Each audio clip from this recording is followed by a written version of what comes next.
A lot to cover.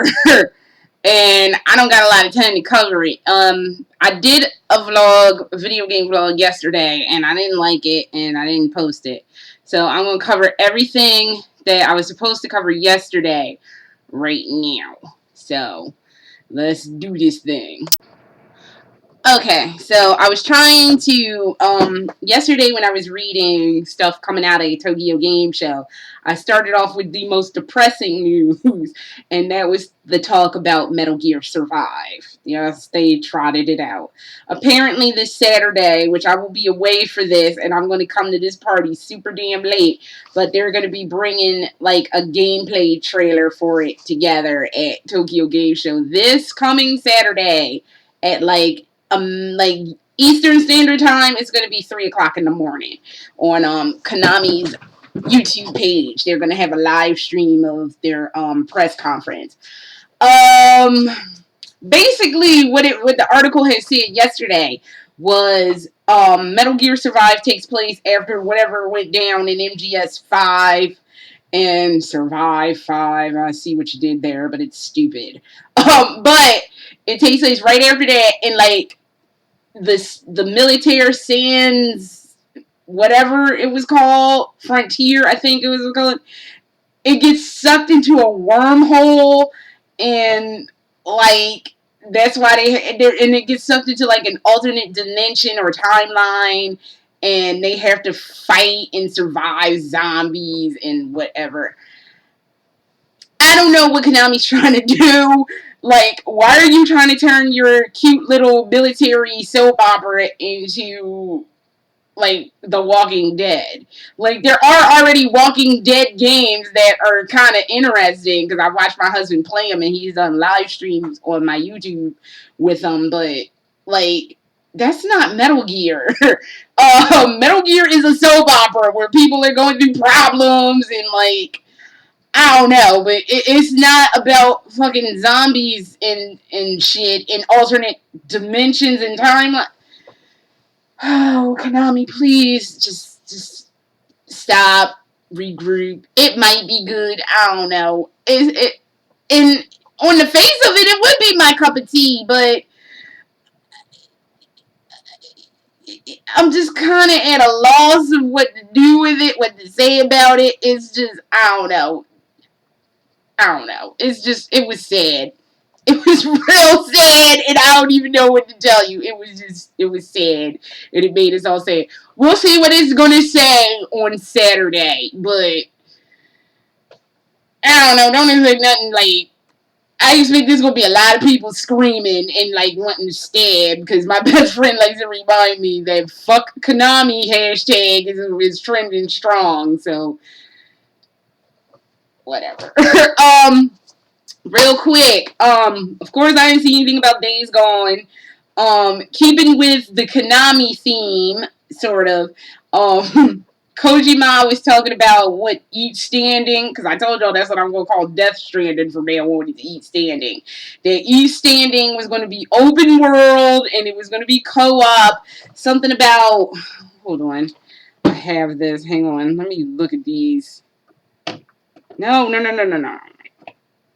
Tablet is driving me crazy first thing in the morning. Kojima's Each Standing, as I'm calling it, is an open world action game that will connect players. This is from Polygon by Michael McWhirter. I'm so bad with names. I'm sorry, whatever your name is, Home Skillet. But yeah, that guy. This is a picture from the Eat Standing too, so he was holding a hot dog. Kojima Productions appeared at Sony's pre-Tokyo Game Show press conference to talk to a Japanese audience about his next game, Eat Standing, saying the open-world action game aims to connect players. Kojima described most online competitive and cooperative action games as featuring sticks, quote, sticks for players to use in combat. Each Standing, he said, will also feature sticks, but also ropes for tethering and connecting players. Quote, at the end of the day, I want to offer an action game where people get connected with other elements, not just clubs. End quote, Kojima said through a translator. Granted, Kojima has said many of the same things before in describing each standing, which was unveiled a few months ago at E3. Today, however, he showed cartoonish concept art featuring cute illustrations of collaborations Guillermo del Toro, my fault, and Norman Reedus connected by tethers. It's all glary. I can't get this to be not glary. See-ish that. Yeah, y'all see that. That's their little cute, whatever the fuck. Kojima did reveal one new detail. Kojima Productions plans to support 4K resolution and HDR color with each standing. New features of the PlayStation 4 and its Pro counterpart revealed last week. And I think that's the end of that article. So I still don't even understand what Eat Standing was talking about at E3. So I think they kind of jumped the gun on having. I understand they wanted to like have something to showcase that. Ooh, we got Kojima. By the way, I looked that up. He started working for Sony in December of last year. So I still think they jumped the gun though. Because I don't know. We'll see what he's talking. Co-op, you say you talking words that just automatically just nope. Co-op, yeah, tethering folks. I like to play alone, so I don't ever go online to play games. I don't like playing games online. I am exceedingly old school in that respect. That I don't want to play with a bunch of a-holes online. I can't deal with it, and it's just like no, that's alright. So that's what each standing was talking. I don't know. We'll have to see next year. I'm sure they'll have a lot more information. But like I said, I'm feeling that this is the atonement for what the fuck went down when Silent Hill died a sad, screaming, painful death. And now everybody's like, oh, we gotta, like, live. So I gotta get everybody. I gotta get the Guillermo del Toro together. I gotta get Norman Reedus together, and so we can do a game because I feel bad. It really, honestly, it wasn't Kojima's fault. What happened with Silent Hill? It was fucking Konami, and they were trying to like I don't know what the hell they were trying to do, but they were trying to do something and it didn't pan out. So I don't know. So moving on, because I got a lot of shit to talk about with Resident Evil, and I got errands to run in about an hour.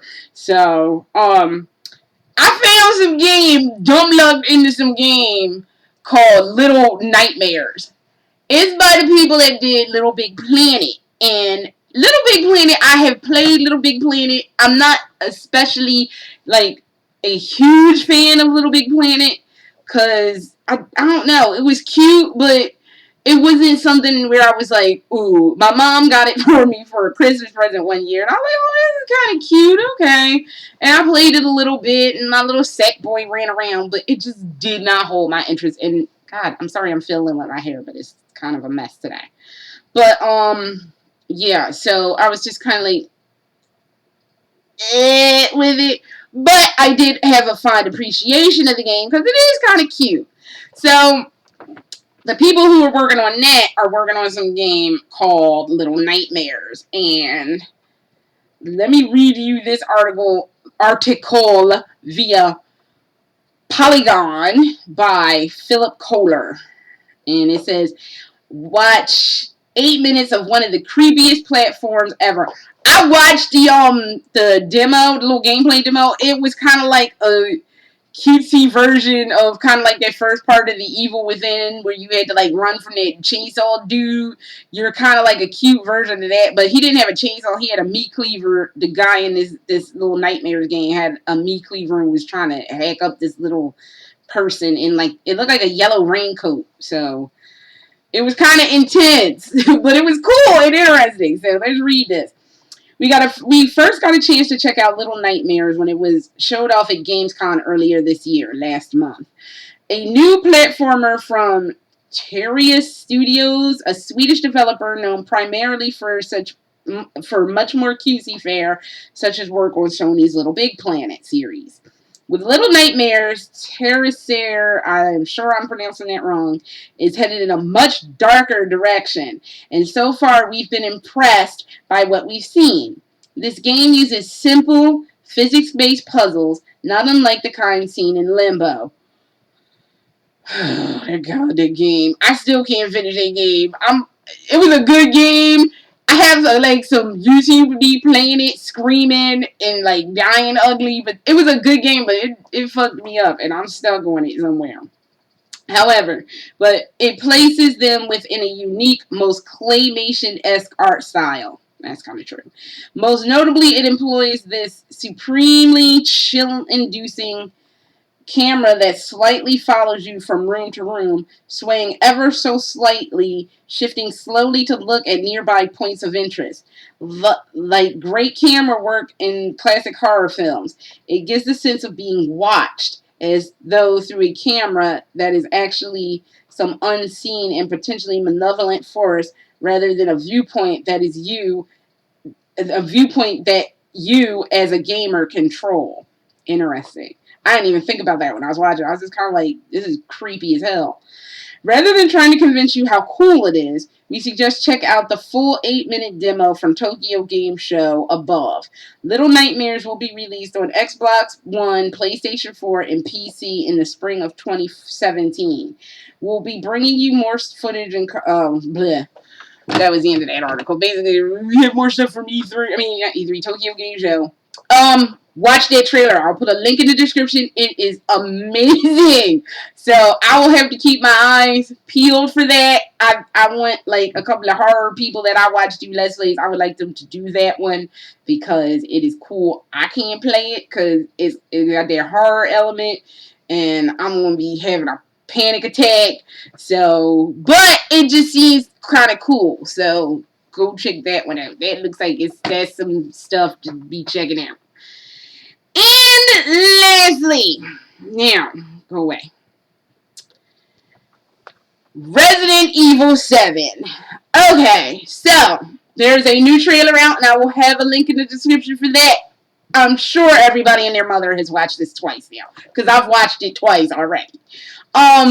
Basically, it's kind of, I'm looking at it like this. It's like I said on Facebook this morning. I'm like, I kind of get where the plot's going. I kind of like what the fuck did I say? I was like, I kind of understand where the plot's going. I kind of know what they're going to be doing and shit. Hang on. To give you the exact. Why are you fucking with me today, Facebook? Okay. Here's what I said. And there's two things I gotta talk about.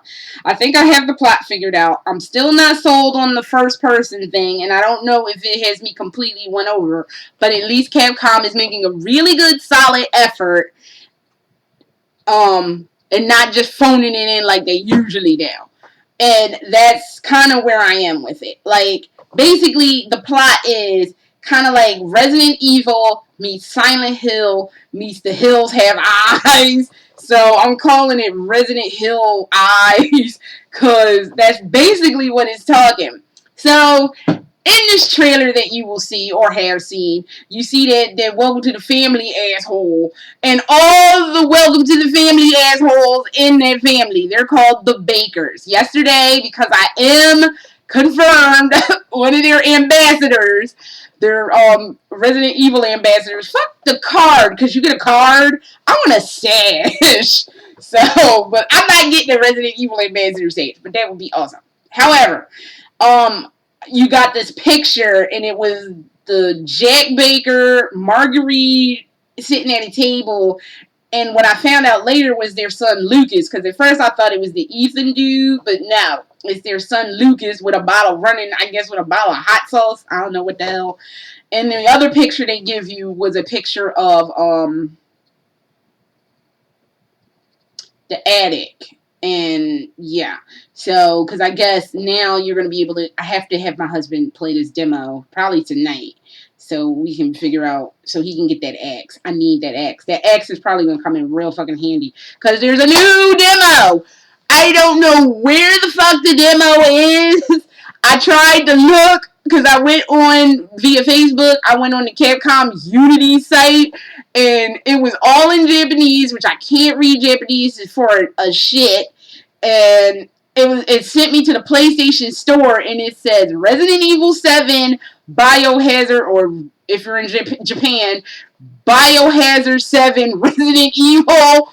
And it said beginning hour Twilight version. So it's like probably the second piece of this that's going to go a little more in depth into what the fuck the first one went into. So, okay, there's that. So, yeah. So it's looking like these assholes, your girlfriend, I don't know if she's your girlfriend, your wife, your lover, somebody handing you a hand job, like your sister, your cousin, 6 times removed from your Uncle Bob, whoever she is, you get this tape of this woman all panicky.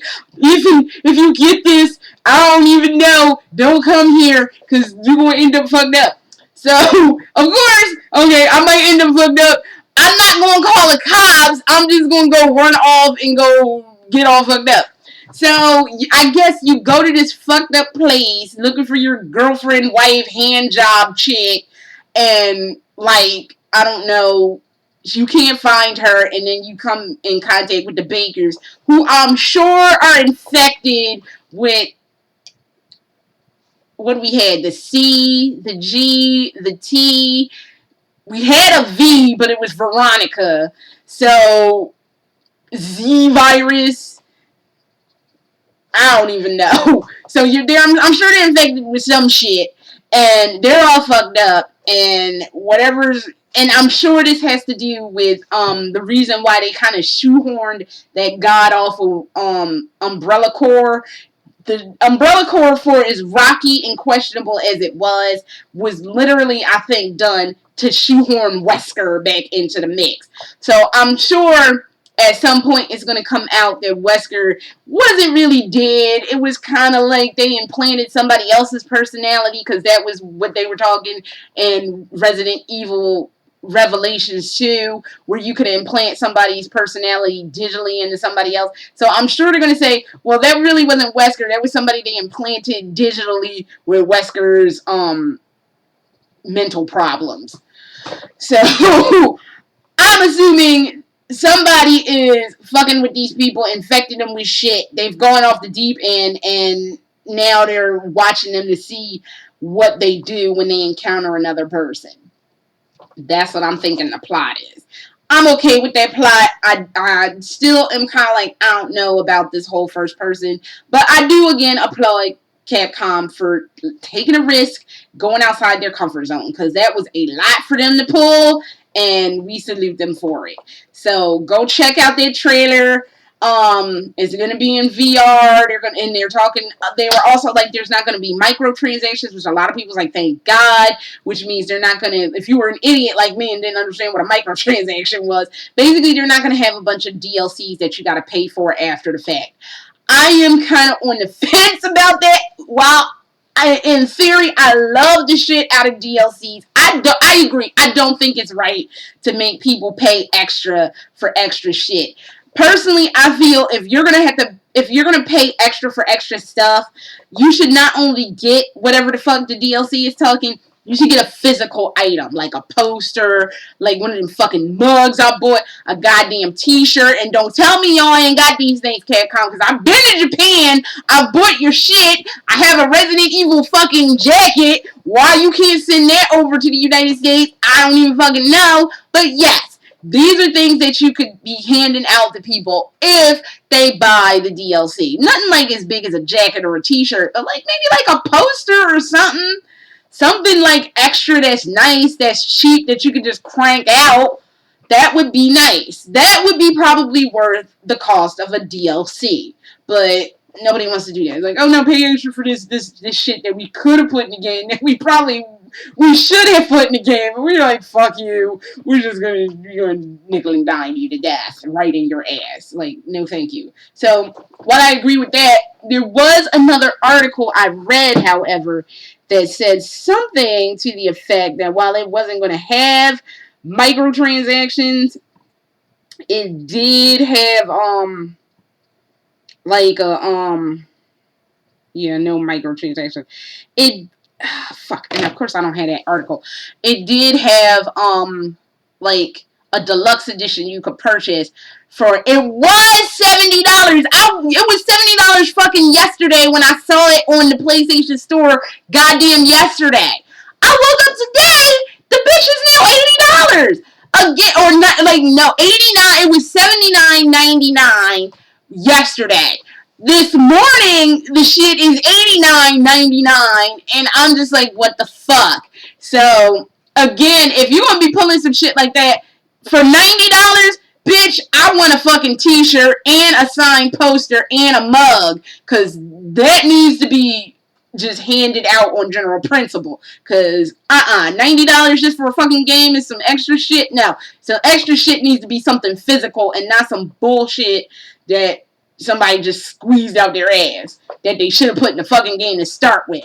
So yeah, I was like, I don't know. I don't even know what you're getting for $90. So it damn well, if it's not something, it better be a fucking hand job. I better have somebody coming in here fingering me really nicely so I can get some shit together. Because $90. I'm not really liking Capcom for 60 these days. Even though this game sounds good and decent, I'm not liking it for I'm definitely not liking it for 90. Y'all can fuck off. Y'all better be handing me some physical shit. Y'all better be handing me a goddamn Wesker doll for that. So, no. Just no. Alright, and the last thing for Resident Evil, because I gotta really wrap this up, because I got a lot of shit to do today. They are coming out with a new CG movie. Biohazard Vendetta. You shit. I wish this wasn't so glary. Yeah, there you go. Biohazard Vendetta. I saw this on the fly. I was like looking around. I was like, well, let me look and see what it's talking, because I thought it was like, actually, I thought that was a DLC, the Biohazard Vendetta, and it turns out it's a new CG movie getting ready to come around. Can we get some shit together, Facebook? You just fucking with me today? Come on. Biohazard Vendetta. And I'm thinking there's Wesker at the top looking all shifty, but it might not be. It might be some other asshole. But yep. An original CG motion picture, spring of next year. I can't get that less glary. I need to get some better equipment together. But yeah. So there's going to be, I know another one of them bad movies are coming out 3 days after the game comes out. And I'm not amused about that. At least this is the last movie. They need to stop with these movies. We've all heard my rants on these movies. Especially, I keep watching them people do the George Romero script, and while it had issues, it was still better 90 million times fold and just better than anything Paul S.W. Anderson has ever thought of in his life. So why they didn't do that movie, I don't even know. But they didn't, and now we're fucking stuck with Paul S.W. Anderson. The CG movies, hell, even though this is going to have Chris, we all know I am not a Chris fan. But it's going to have Chris and Leon is looking like, and I don't know what they're going to be talking. Like, I don't know, but it might be good. And usually the CG movies are like way better than any of them other movies. So we'll see what that's talking in the spring. So that is all the E3 information I have for now. I will put links to shit in the description as it goes. And I will check y'all on the flip because I got a lot of stuff to do today. I'm busy as fuck. So later.